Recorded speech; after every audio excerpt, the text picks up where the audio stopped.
En el otoño de 2018, Mateo Balbuena se enfrentó a la inminente destrucción del legado de su familia en el corazón de La Rioja, España. Durante 10 años, su vida había sido un laberinto de silencio autoimpuesto, una penitencia silenciosa por una tragedia que le arrebató la voz a los 14 años. En el Imperio Balbuena, una prestigiosa y antigua bodega familiar, Mateo era una sombra que se movía entre los viñedos centenarios, un fantasma en su propio hogar, tratado por los suyos con una mezcla de lástima y vergüenza. Lo veían como el niño roto, un recordatorio constante de la pérdida que había fracturado a la familia una década atrás. Él, por su parte, había aprendido a comunicarse con la tierra, a entender el lenguaje de las vides y del clima, acumulando un conocimiento profundo y ancestral que nadie a su alrededor era capaz de ver. Pasaba sus días trabajando de sol a sol, con las manos hundidas en el suelo que había visto nacer a sus abuelos, sintiendo cómo las raíces de las cepas se entrelazaban con las suyas. Sin embargo, este conocimiento era un tesoro encerrado en una prisión sin barrotes, inútil mientras las palabras para compartirlo permanecieran secuestradas por el trauma. Hasta que la amenaza de una traición familiar, orquestada desde dentro, lo obligó a buscar la llave de su propia jaula, a encontrar las palabras que creía perdidas para siempre, para salvar el único mundo que le quedaba. ¿Cómo puede una persona resistir tanto tiempo cuando el mundo parece empujarla hacia atrás, cuando el silencio se convierte en tu única identidad? ¿De dónde se saca la fuerza para romper una promesa hecha a uno mismo en el momento más oscuro de la vida? La historia de Mateo Balbuena no es solo la de un joven que recupera el habla, es el relato de cómo el conocimiento cultivado en la soledad más absoluta puede convertirse en el arma más poderosa contra la avaricia y el olvido. Antes de contarte cómo un gesto improbable, un simple acto de confianza de una extraña, abrió la única puerta que aún le quedaba, comenta desde dónde estás viendo esta historia y suscríbete al canal. Acredítame, no querrás perderte la increíble secuencia de decisiones que transformó no solo una vida marcada por la culpa, sino el destino de toda una estirpe que estaba a punto de vender su alma. El viaje de Mateo nos enseña que, a veces, para salvar lo que amamos, primero debemos enfrentarnos al fantasma que nos habita y que el verdadero poder no reside en el ruido que hacemos, sino en el valor de la verdad que nos atrevemos a pronunciar, aunque sea con un susurro tembloroso después de una década de silencio. El Imperio Balbuena era un microcosmos de contrastes. Por fuera, la imponente casona de piedra y los interminables viñedos bajo el sol riojano proyectaban una imagen de prosperidad y tradición inquebrantable. Era un legado forjado por generaciones, un nombre sinónimo de excelencia en el mundo del vino.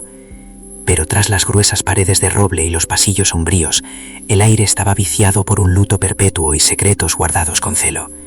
La figura que gobernaba este reino era don Ricardo Balbuena, el patriarca, un hombre severo, de mirada dura y manos encallecidas por el trabajo, anclado en un pasado que se negaba a soltar. La muerte de su esposa lo había convertido en una fortaleza de orgullo y dolor, y su amor por Mateo estaba sepultado bajo capas de resentimiento. En su hijo menor no veía al joven sensible y trabajador que era, sino el eco constante de la tragedia, un recordatorio viviente de su mayor fracaso. Su ceguera emocional le impedía ver más allá de la superficie, ignorando la sabiduría silenciosa que Mateo cultivaba en el campo, y lo que era más peligroso, confiando ciegamente en la ambición desmedida de su primogénito Javier. Don Ricardo dirigía la bodega con mano de hierro, pero su corazón estaba roto, y esa fractura interna era la grieta por la que el imperio comenzaba a desmoronarse sin que él se diera cuenta. Javier Balbuena era la antítesis de su hermano, carismático, elocuente y con una visión de negocio supuestamente moderna, era el heredero natural, el rostro público del Imperio Balbuena. Mientras Mateo se hundía en la tierra, Javier volaba alto en círculos de negocios, ferias internacionales y cenas de lujo. Sin embargo, bajo esa fachada de éxito se escondía un abismo de deudas secretas, acumuladas en mesas de juego y malas inversiones. La presión de los acreedores era asfixiante, y en su desesperación, Javier había diseñado un plan que no solo solucionaría sus problemas, sino que traicionaría todo lo que su familia representaba. A espaldas de su padre, había negociado la venta de la Antigua, la parcela de viñedos más valiosa de la finca, el corazón de donde nacían sus vinos más premiados y el terreno que su abuelo había jurado proteger. El comprador era una corporación extranjera sin escrúpulos que planeaba arrancar las cepas centenarias para construir un complejo hotelero de lujo. Para Javier, Mateo era simplemente un estorbo, una pieza defectuosa en el engranaje familiar, un mudo inútil cuya opinión no importaba. Lo trataba con un desprecio apenas disimulado, ignorando que, desde su puesto de observación silencioso, Mateo era el único que veía a los extraños tomando medidas en la tierra y sentía la inminente profanación de su santuario. El mundo de Mateo no tenía palabras, pero estaba lleno de lenguajes. Para él, los viñedos de la Antigua no eran solo una parcela de tierra productiva, eran un organismo vivo con el que mantenía un diálogo constante. Cada mañana, antes de que el sol despuntara sobre las colinas, ya estaba allí, caminando entre las hileras de vides retorcidas por el tiempo. Conocía cada cepa por su nombre no dicho, sabía cuál necesitaba más agua por el leve encorvamiento de sus hojas, cuál sufría por una plaga invisible, por el tono casi imperceptible de sus sarmientos. Había aprendido a leer el suelo como un libro abierto, a predecir la calidad de la cosecha por el aroma de la tierra después de la lluvia. Este conocimiento no provenía de manuales de enología, sino de 10 años de observación ininterrumpida, de una conexión forjada en la soledad y el silencio. Mientras los demás jornaleros intercambiaban bromas y comentarios, él escuchaba el susurro del viento entre las hojas, el zumbido de las abejas, el crujido de la tierra seca. Era su refugio, el único lugar donde su silencio no era una discapacidad, sino una ventaja. Los trabajadores más viejos, que recordaban al niño alegre que fue antes de la tragedia, lo protegían con una lealtad silenciosa. Veían en sus manos la misma sabiduría que tenía su abuelo.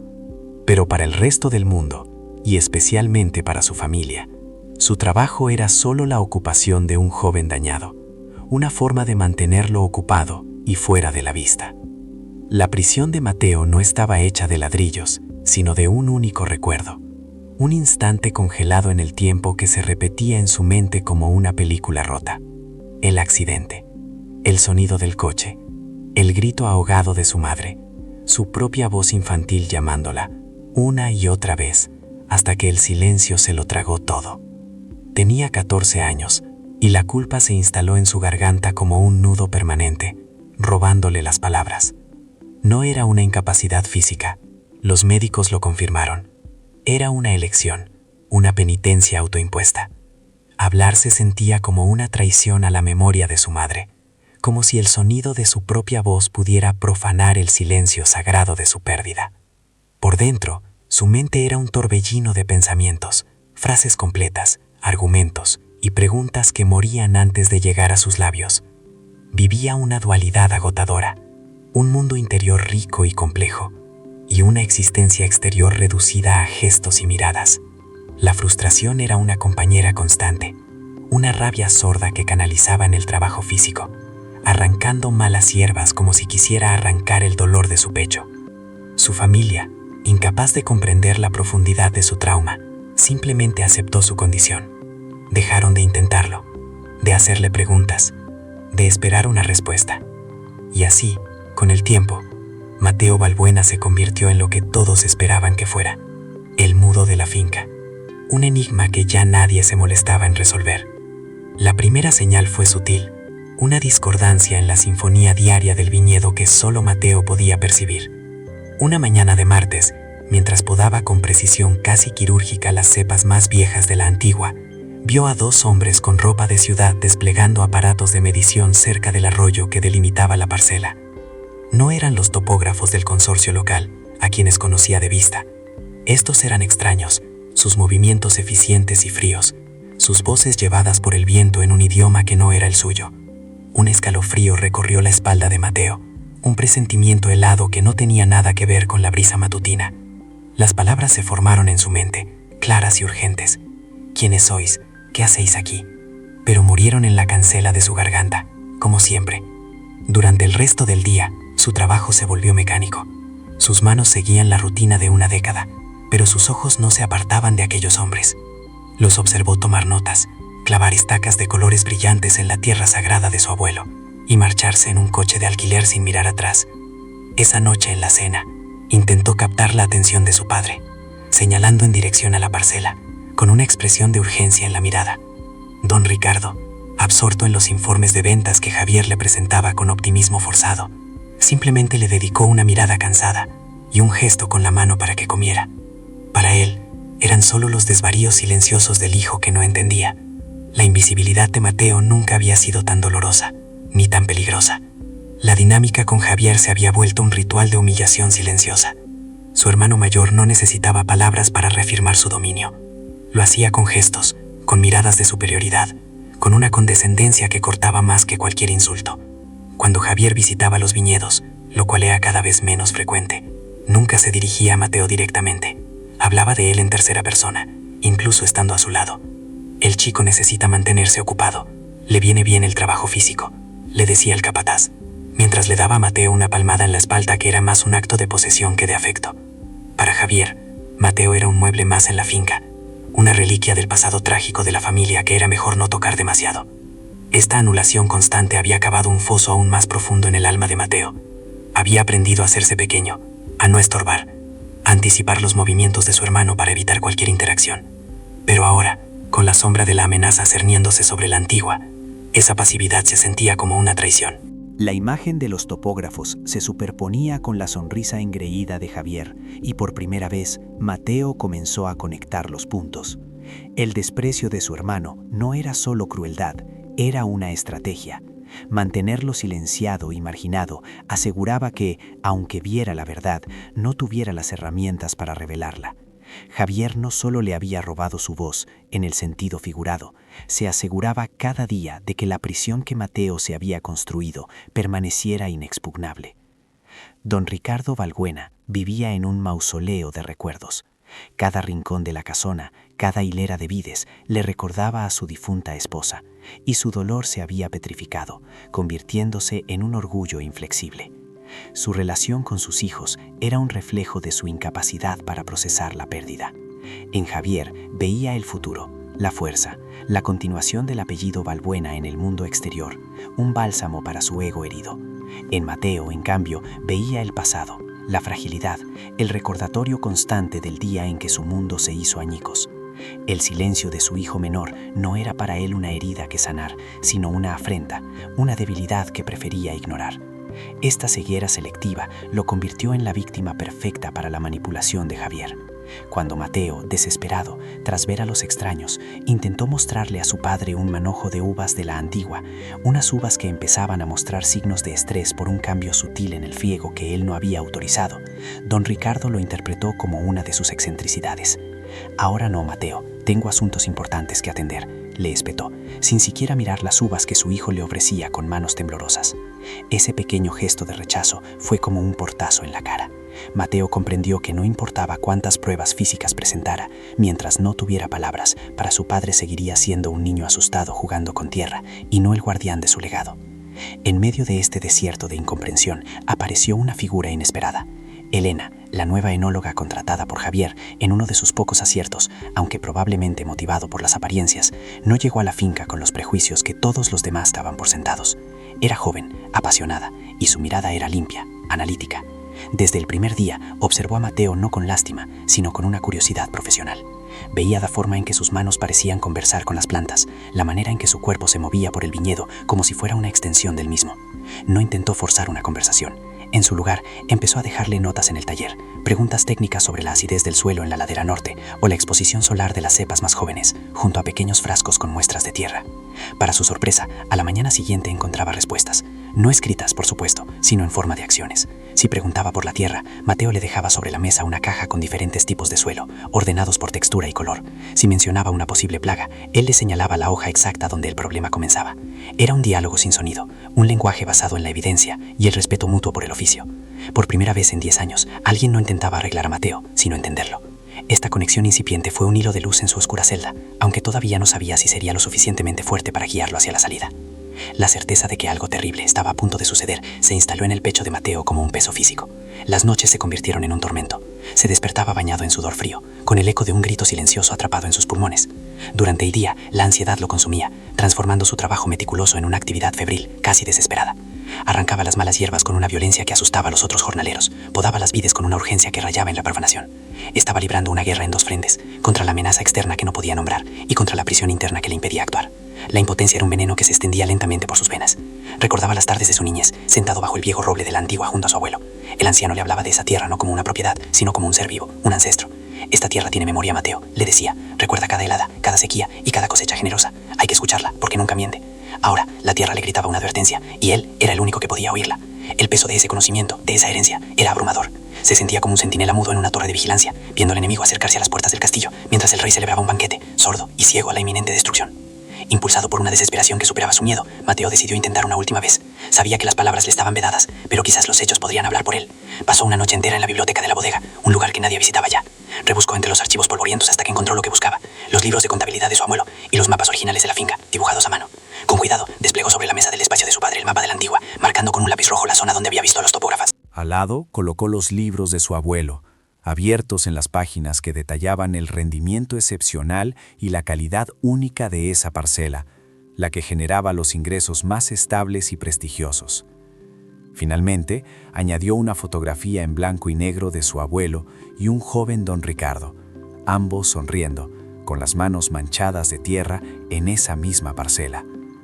Dejó la composición sobre el escritorio antes del amanecer, una súplica silenciosa, un altar de pruebas irrefutables.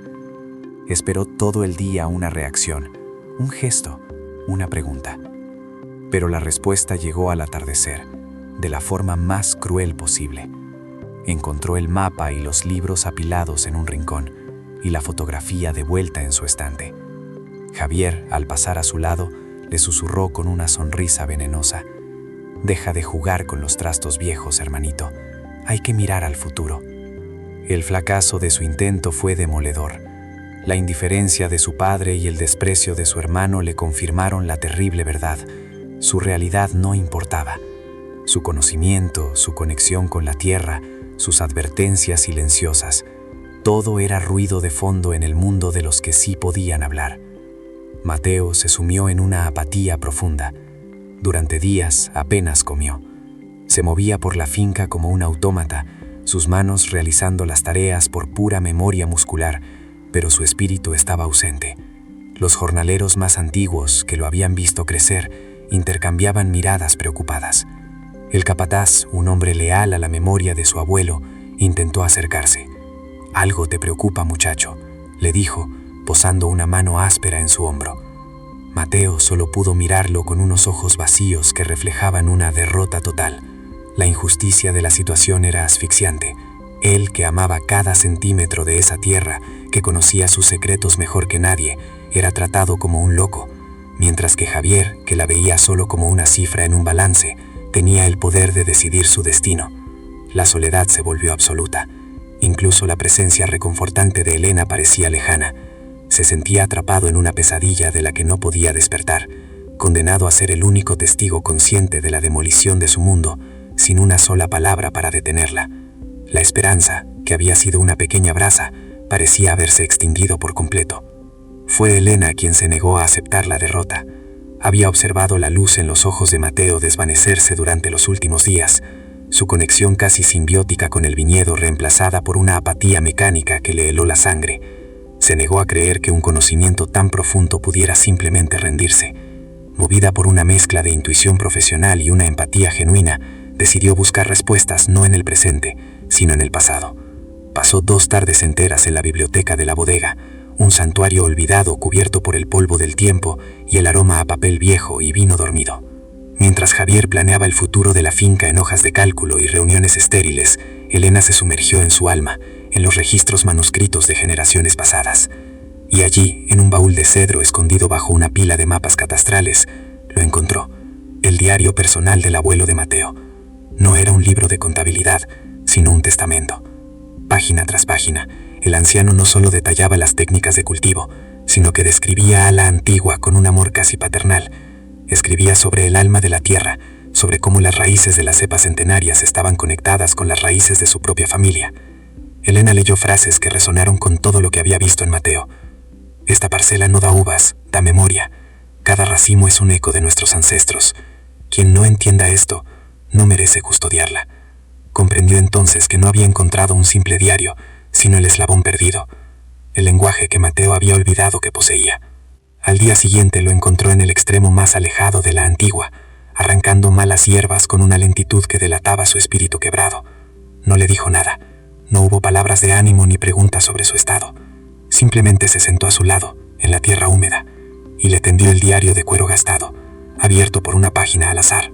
Mateo levantó la vista, sus ojos vacíos y desenfocados, y por un momento parecía que iba a ignorarla, pero entonces su mirada se posó en la caligrafía elegante pero firme de su abuelo, una escritura que recordaba de las dedicatorias en los libros de su infancia. Con manos temblorosas, cubiertas de tierra, cogió el diario. El silencio entre ellos era denso, solo roto por el susurro del viento entre las hojas de parra. Mateo comenzó a leer. Leía sobre la helada de 1956 y cómo su abuelo había pasado la noche encendiendo hogueras entre las hileras, hablando con las vides para darles calor. Leía sobre la composición única del suelo, descrita no con términos técnicos, sino como el lecho donde duermen nuestros muertos y sueñan nuestras futuras cosechas. Cada palabra era un bálsamo, una confirmación. No estaba loco. Su conexión con esa tierra no era una fantasía de un joven roto, era una herencia, un legado sagrado que fluía por su sangre. Por primera vez en muchos días, algo se movió dentro de él. Una pequeña brasa, casi extinguida, comenzó a arder de nuevo, alimentada por la tinta de un hombre que, como él, había sabido escuchar el lenguaje del silencio. La lectura del diario de su abuelo no fue una revelación explosiva, sino el lento y firme despertar de un volcán dormido. Mateo dejó de ser una sombra que reaccionaba al dolor y se convirtió en un guardián con una misión. La apatía se disolvió, reemplazada por una concentración febril, una urgencia que canalizó en un método casi científico. Cada mañana, con el diario de cuero metido en su cinturón como si fuera un arma, salía al campo, no solo a trabajar, sino a documentar. Comenzó a crear un archivo paralelo al de la bodega, uno que contaba la verdad de la tierra. Con una vieja cámara que perteneció a su madre, fotografiaba las raíces expuestas de las cepas más antiguas, la particular coloración de las hojas que indicaba una mineralidad única, el ecosistema de insectos y plantas que vivían en simbiosis con las vides. Elena, al ver este cambio, se convirtió en su cómplice silenciosa. Le proporcionó botes de muestras etiquetados, reactivos para medir el pH del suelo y libros de botánica. Juntos, pasaban las primeras horas de la noche en el pequeño taller, ella analizando los datos con su mirada técnica, él aportando el contexto, señalando en el diario de su abuelo pasajes que predecían exactamente lo que estaban encontrando. Estaban traduciendo el lenguaje del viñedo a un idioma que el mundo de los negocios, el mundo de Javier, no podría ignorar tan fácilmente. Ya no era solo una cuestión de sentimiento o de herencia, estaban construyendo un caso con pruebas empíricas, un argumento irrefutable de que vender la Antigua no era una decisión empresarial, sino un acto de ignorancia y destrucción. Armado con esta nueva evidencia, Mateo preparó su segundo asalto, esta vez dirigido al corazón y la razón de su padre. Durante 3 días, él y Elena trabajaron en la creación de un dossier. No era un simple informe, sino una obra de arte testimonial. Combinaron las fotografías de Mateo con análisis de suelo detallados y, lo más importante, las propias palabras de su abuelo, transcritas por Elena en hojas limpias y colocadas junto a las pruebas que las corroboraban. Crearon un mapa tridimensional de la parcela, mostrando cómo las venas de agua subterránea y las capas de arcilla y caliza, descritas en el diario hacía 50 años, nutrían las vides de una manera que ninguna otra parcela podía replicar. Era la prueba definitiva de que el valor de la Antigua no residía en su tamaño, sino en su singularidad geológica y biológica, un tesoro irrepetible. Con el corazón en un puño, Mateo dejó el dossier sobre el escritorio de don Ricardo una noche, con la esperanza de que sin la presencia intimidante de Javier, su padre finalmente viera la verdad. La decepción fue un golpe físico. A la mañana siguiente, encontró el dossier en una papelera, no en la principal, sino en una pequeña junto a la chimenea, como si se tratara de un secreto vergonzoso. Más tarde, escuché la voz de Javier en el pasillo, tranquilizando a su padre. «Son solo las obsesiones de Mateo, papá. Está confundido. La finca es demasiado para él. Déjame que yo me encargue de todo». La crueldad del plan de su hermano se reveló en toda su magnitud. No solo quería la tierra, quería borrar a Mateo de la ecuación por completo, invalidándolo como testigo, como persona. La aniquilación de su esfuerzo le enseñó una lección brutal. La verdad no era suficiente si el juez ya había dictado sentencia. Su padre estaba demasiado hundido en su propio dolor y en la narrativa de Javier como para ser alcanzado. Atrapado, Mateo comprendió que necesitaba un aliado, alguien cuya lealtad no fuera hacia el poder actual, sino hacia el legado. Y solo había una persona así, el capataz, Manuel, un hombre de 70 años cuya piel curtida era un mapa de las cosechas de la finca. Había trabajado codo con su abuelo y sentía por don Ricardo más lástima que respeto. Acercarse a él era un riesgo inmenso. Manuel era un hombre de pocas palabras y de una lealtad feroz. Pero, ¿a quién?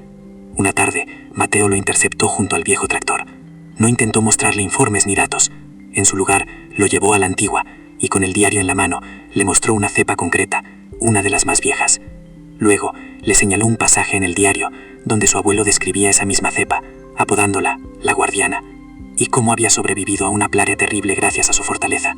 Después, le mostró una pequeña marca en el tronco, una cicatriz de poda que él mismo había visto hacer a su abuelo cuando era niño. No dijo nada, pero su mirada lo decía todo. Tú también lo recuerdas. Tú sabes que esto es sagrado. Manuel permaneció en silencio durante un largo rato, sus ojos moviéndose del diario a la vid y luego a los ojos de Mateo. El joven vio en su rostro una batalla interna, la lucha entre la prudencia y la conciencia. Mateo no dio una respuesta inmediata, simplemente asintió con la cabeza, un gesto casi imperceptible, y se marchó. Mateo sintió un nudo de incertidumbre en el estómago. Había funcionado o acababa de firmar su sentencia, revelando sus sospechas a alguien que podría traicionarlo. La respuesta llegó 2 días después, no con palabras, sino con acciones. Manuel comenzó a actuar como sus oídos dentro de la estructura de poder de la finca. Con la excusa de revisar los horarios de riego, se las arreglaba para estar cerca del despacho cuando Javier mantenía sus reuniones telefónicas. Fingiendo buscar herramientas, entraba en la oficina de contabilidad y echaba un vistazo a las facturas que estaban sobre la mesa. Por la noche, se reunía con Mateo en el taller y, con la parquedad de un hombre de campo, le transmitía fragmentos de información. Ha llamado un banco de Zúrich. No parecía una llamada de negocios. O, vi una factura de un bufete de abogados de Madrid, uno especializado en transacciones inmobiliarias, no en bodegas. Eran piezas de un rompecabezas que, por separado, no significaban nada, pero que juntas empezaban a dibujar la silueta de la traición. Por primera vez, Mateo no estaba solo en su lucha. Tenía un aliado, uno que operaba desde las sombras, un fantasma de la vieja guardia que se movía por los pasillos del imperio, invisible para el nuevo príncipe, pero absolutamente leal al verdadero rey, el legado de la tierra. La pequeña victoria le infundió un nuevo tipo de coraje, uno que iba más allá de la desesperación. Con la información que Manuel les proporcionaba, Mateo y Elena comenzaron a investigar en una nueva dirección. Ya no se trataba solo de probar el valor de la tierra, sino de desenmascarar el fraude de Javier. La tarea era monumental. Los registros financieros de la bodega eran un laberinto diseñado para ocultar, no para aclarar. Pasaban noches en vela, con la única luz de un flexo, comparando los libros de contabilidad oficiales con los fragmentos de información que obtenían. Aprendieron a leer entre líneas, a identificar las anomalías que delataban el desvío de fondos. Descubrieron que Javier había creado una empresa fantasma de consultoría a la que la bodega pagaba sumas exorbitantes por servicios inexistentes. Encontraron los registros de viajes de lujo a Mónaco y Las Vegas, disfrazados de viajes de negocios para prospección de mercados. Cada descubrimiento era una puñalada en el corazón del legado familiar, una profanación del trabajo de generaciones. La rabia que Mateo sentía era una energía fría y afilada. Ya no era solo el dolor por la posible pérdida de la antigua, era la ira por la traición a la confianza de su padre, a la memoria de su abuelo. Esta investigación forjó un vínculo inquebrantable entre él y Elena. Ella no solo era su cómplice, era su intérprete, la que ponía nombre técnico a la corrupción que él intuía, la que organizaba las pruebas en una línea de tiempo coherente. Estaban construyendo un arsenal, no de emociones, sino de hechos fríos y duros. Sabían que, cuando llegara el momento, no tendrían una segunda oportunidad para usarlo. Pero a medida que el arsenal de pruebas crecía, una verdad aterradora se hacía cada vez más evidente para Mateo. Todos esos documentos, todas esas fotografías y todos esos números eran inútiles si no había una voz que los presentara. Podía mostrarle a su padre una montaña de papeles, pero Javier, con su carisma y su elocuencia, la convertiría en polvo con unas pocas frases bien elegidas. La batalla final no se libraría en los libros de contabilidad, sino en el aire, con palabras. El miedo, ese viejo compañero que había gobernado su vida durante una década, regresó con una fuerza abrumadora. El nudo en su garganta, que había aprendido a ignorar, se sentía ahora como una soga que se apretaba. Impulsado por la certeza de que no había otra salida, comenzó su propio entrenamiento secreto, el más doloroso de todos. Se adentraba en lo más profundo de los viñedos, en un claro rodeado de olivos donde nadie podía oírlo, y trataba de hablar. Al principio solo salía aire, un silbido impotente que le quemaba los pulmones. Se concentraba en el recuerdo del diario de su abuelo, en la fuerza de sus palabras, intentando usarlas como un ancla. Cerraba los ojos y visualizaba el accidente, no para regodearse en la culpa, sino para enfrentarlo por primera vez. Se obligaba a recordar el sonido de su propia voz, gritando el nombre de su madre. La agonía era insoportable. Era una tortura autoimpuesta, una excavación arqueológica en su propia alma, desenterrando el trauma capa por capa, con la esperanza de encontrar, debajo de todo, el eco de su propia voz. Durante días, el único resultado fue el silencio y un dolor agudo en la garganta. La frustración lo llevaba al borde de la rendición. Se golpeaba el pecho, enfurecido con su propia cobardía, con la prisión que él mismo había construido y de la que ahora no encontraba la salida. Se sentaba en la tierra, derrotado, con lágrimas de rabia corriendo por su rostro cubierto de polvo.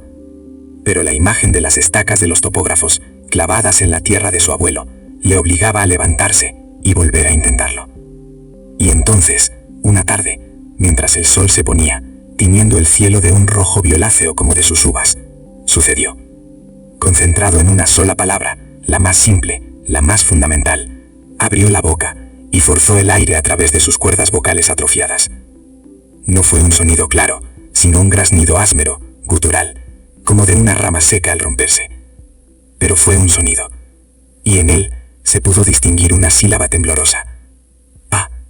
Padre. La palabra se quedó flotando en el aire, frágil y monumental. Un torrente de emociones lo inundó, un alivio tan profundo que lo hizo caer de rodillas, mezclado con un terror absoluto por lo que acababa de desatar. Apenas tuvo tiempo de asimilarlo cuando vio la figura de Manuel corriendo hacia él, con el rostro desencajado por la urgencia. No necesitó palabras para transmitir el mensaje. Su expresión lo decía todo. El momento había llegado. Manuel le tendió una nota arrugada. Decía: la firma es mañana, a las 10, en el salón principal. El tiempo de preparación había terminado. Lo que Mateo hubiera hablado era lo que había dicho. No era una súplica, era una advertencia. En ese susurro roto no había debilidad, sino una autoridad forjada en el conocimiento y el dolor. Por primera vez en 10 años, Mateo Balbuena no era el objeto de la conversación, sino su dueño. Y apenas había comenzado. Una vez rota la presa, las palabras empezaron a fluir, al principio con dificultad, como un arroyo que se abre paso entre las rocas, y luego con la fuerza de un torrente. Mateo no gritó, su voz se mantuvo en un tono bajo, casi conversacional, lo que la hacía aún más hipnótica. Ignoró a los inversores y se dirigió únicamente a su padre, pero habló para que todos lo oyeran. Con una lucidez que desmentía su imagen de joven dañado, comenzó a desgranar la traición de Javier, no con acusaciones vagas, sino con hechos. La consultora fantasma, padre, Vitis Futura, la creaste tú, Javier, para desviar fondos, los pagos por servicios que nunca existieron. Desplegó sobre la mesa una copia de los extractos bancarios que Elena había conseguido, señalando las transferencias a cuentas en paraísos fiscales. Los viajes a Mónaco no eran para buscar nuevos mercados, eran para pagar tus deudas de juego. La cara de Javier se descompuso, pasando del pánico a una ira impotente. Intentó interrumpir, balbuceando excusas, pero don Ricardo lo silenció con un gesto de la mano, sin apartar los ojos de Mateo. El hijo que había creído perdido estaba de pie frente a él, no solo hablando, sino presentando un caso con la precisión de un fiscal. Estaba desmantelando a Javier pieza por pieza, no por venganza, sino para proteger el legado que su hermano estaba dispuesto a quemar para calentarse las manos. Cuando terminó de exponer el fraude financiero, Mateo hizo una pausa. El ambiente en la sala era irrespirable. Javier estaba hundido en su silla, derrotado. Pero Mateo sabía que la traición económica era solo una parte de la historia. La verdadera profanación era otra. Cogió el diario de su abuelo, que llevaba metido en el cinturón, y lo arrió sobre la mesa. Su voz, ahora más firme, adquirió un matiz diferente, uno de reverencia. Pero el dinero no es lo importante, padre. Lo que ibas a vender es esto. Y comenzó a leer los pasajes que él y Elena habían marcado. Habló del alma de la Antigua, de cómo su abuelo había identificado las vetas de agua subterránea que nutrían las raíces de forma única, de la simbiosis entre las cepas centenarias y una cepa de levadura autóctona que no existía en ningún otro lugar del mundo y que era la responsable del buque inconfundible de sus vinos de reserva. Conectó las palabras de su abuelo con sus propias observaciones, describiendo cómo el cambio en el patrón de riego, ordenado por Javier para reducir costes, estaba estresando a las vides más viejas. No estaba hablando de enología, estaba hablando de genealogía. Estaba demostrando, con una elocuencia nacida de 10 años de escucha, que la Antigua no era un activo inmobiliario, sino un organismo vivo, el corazón latente del Imperio Balbuena. Estaba traduciendo el lenguaje de la tierra a un idioma que incluso los hombres de negocios pudieran entender, el de un tesoro único e irreplicable. El clímax de su discurso no fue un grito, sino una pregunta. Mateo cerró el diario, miró a su padre, y con su voz rota pero firme, le preguntó: ¿cuánto vale la memoria, padre? ¿Qué precio le pones a la promesa que le hiciste a tu propio padre, en esta misma sala? La pregunta quedó suspendida en el aire, un misil emocional que impactó directamente en el corazón blindado de don Ricardo. En ese momento, la fachada del patriarca severo se derrumbó. Los inversores, hombres pragmáticos, se miraron. Uno de ellos, el líder del grupo, se levantó, hizo una leve inclinación de cabeza y dijo en un español correcto: creemos que hay asuntos familiares que deben resolver. Retiramos nuestra oferta. No hacemos negocios basados en el engaño. Recogieron sus carpetas y salieron del salón en silencio, dejando tras de sí el eco de un imperio salvado en el último segundo. Javier, al ver su última esperanza desvanecerse, se levantó de un salto, derribando la silla, y salió corriendo de la sala, empujando a un empleado en su huida, una figura patética y desmascarada. En el salón, solo quedaron don Ricardo y Mateo, rodeados por los restos de la batalla, el contrato manchado de tierra, los papeles de la traición y el diario del abuelo. Don Ricardo no dijo nada, simplemente rodeó la mesa, se acercó a su hijo y por primera vez en 10 años lo abrazó. No fue un abrazo de perdón, sino de reconocimiento. El viejo rey acababa de ver al verdadero heredero reclamar su trono, no con un grito de guerra, sino con el poder de una verdad largamente silenciada. El ego de las puertas al cerrarse tras los inversores y la huida de Javier no dio paso al caos, sino a un silencio de una densidad desconocida.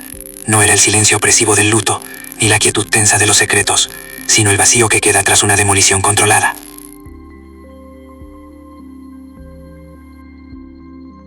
Ardía, no por el esfuerzo, sino por la liberación de una presión enquistada. Esa noche nadie cenó. Don Ricardo se encerró en su despacho, y Mateo volvió a su único refugio, los viñedos. Caminó bajo las estrellas, tocando las hojas de las cepas de la Antigua, sintiendo por primera vez que su conexión con ellas no era una excentricidad, sino la fuente de su poder. A la mañana siguiente, encontró a su padre junto a la chimenea del salón. El contrato y todos los documentos de la venta estaban reducidos a un montón de cenizas grises.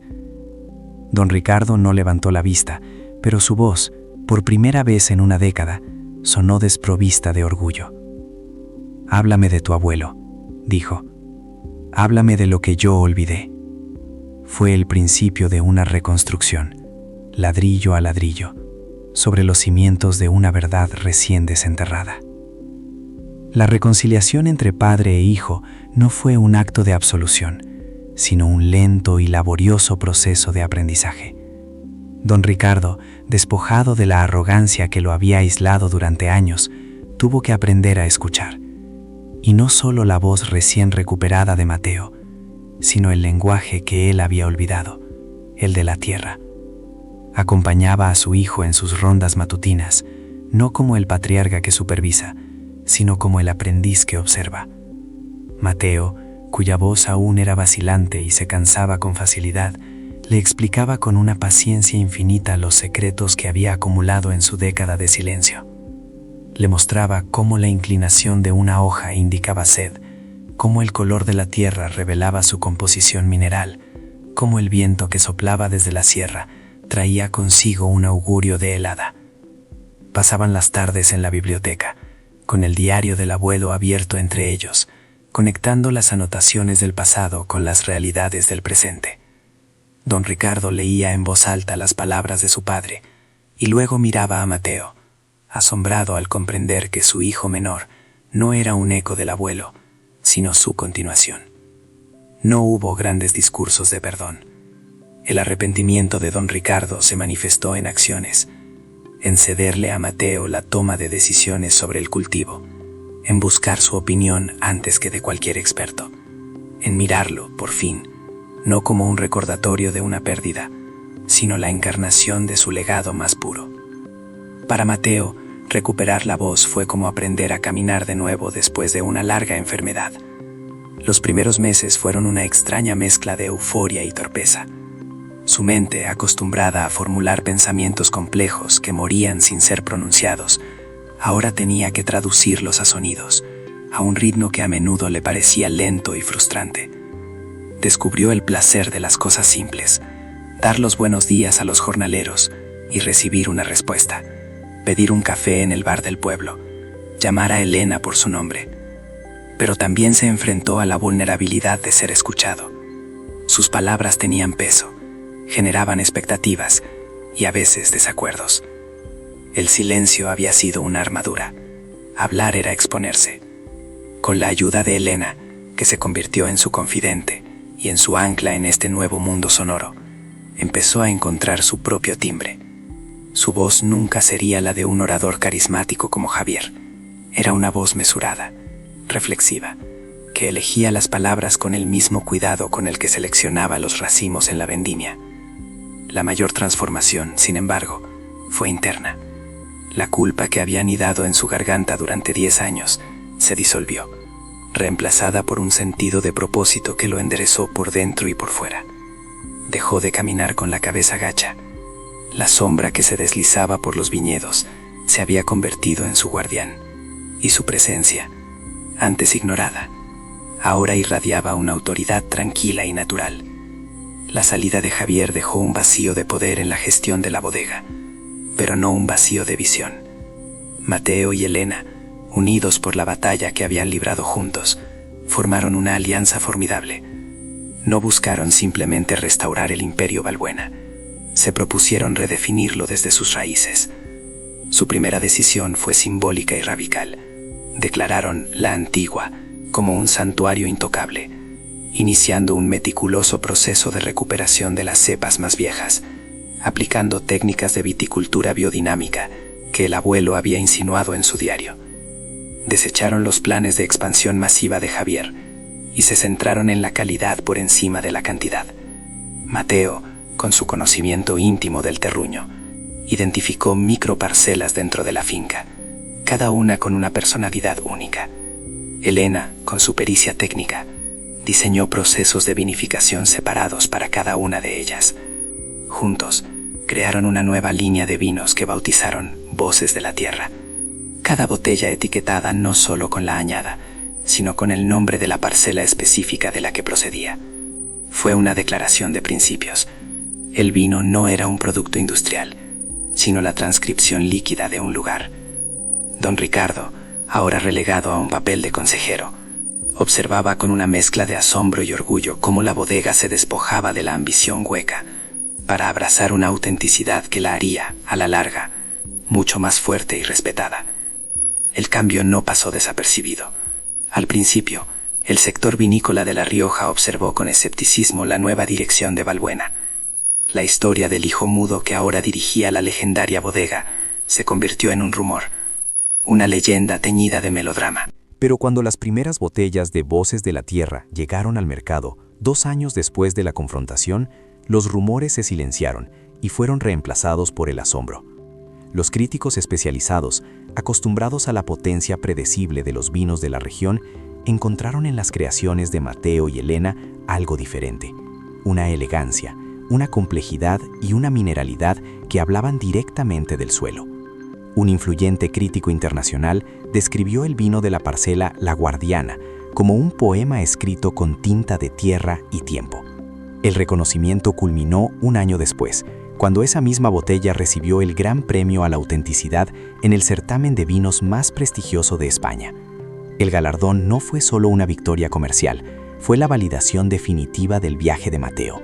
Demostró que su silencio no había sido un vacío, sino un periodo de profunda escucha, y que el conocimiento que había cultivado en la soledad era más valioso que cualquier estrategia de marketing. El Imperio Balbuena ya no era conocido por su poder, sino por su alma. La vida en la finca encontró un nuevo equilibrio, uno basado en el respeto mutuo y la comunicación honesta. Mateo nunca se convirtió en un hombre extrovertido. Siguió siendo una persona de pocas palabras, pero ahora su silencio era una elección, un espacio para la observación y la reflexión, no una cárcel. A menudo se le podía ver caminando por los viñedos junto a Elena. Sus conversaciones, una mezcla de datos técnicos sobre la acidez del mosto y risas compartidas. Su relación, forjada en la adversidad, había florecido en una asociación que trascendía lo profesional. Don Ricardo, por su parte, encontró la paz en su nuevo rol de patriarca emérito. Pasaba sus días restaurando muebles antiguos en el taller o simplemente sentado en el porche, observando el ciclo de las estaciones en los viñedos, feliz de haber entregado el legado a las manos que mejor lo entendían. La historia de Mateo se convirtió en parte del folclore de la comarca, un recordatorio de que el verdadero valor no siempre es el que más ruido hace. Ese día, en el gran salón, la familia Balbuena no solo salvó una bodega, aprendió que hay silencios que guardan la verdad más profunda y que una sola palabra, pronunciada con el coraje forjado en 10 años de dolor, puede ser más poderosa y fértil que todo un imperio construido sobre el olvido. La historia de Mateo Balbuena no terminó el día que recuperó la voz. En realidad fue el día que comenzó a escribirse de verdad, no en los libros de contabilidad de la bodega, sino en el corazón de toda una región. Su viaje se convirtió en un relato que trascendió las fronteras de La Rioja, una parábola moderna susurrada en las bodegas, en las escuelas de enología y en las mesas donde se comparte un buen vino. El Imperio Balbuena, bajo su nueva dirección, dejó de ser un imperio de poder y volumen para convertirse en un santuario de la memoria y la autenticidad. Las botellas de Voces de la Tierra no se venden simplemente como un producto de lujo, se adquieren como fragmentos de una historia de resiliencia.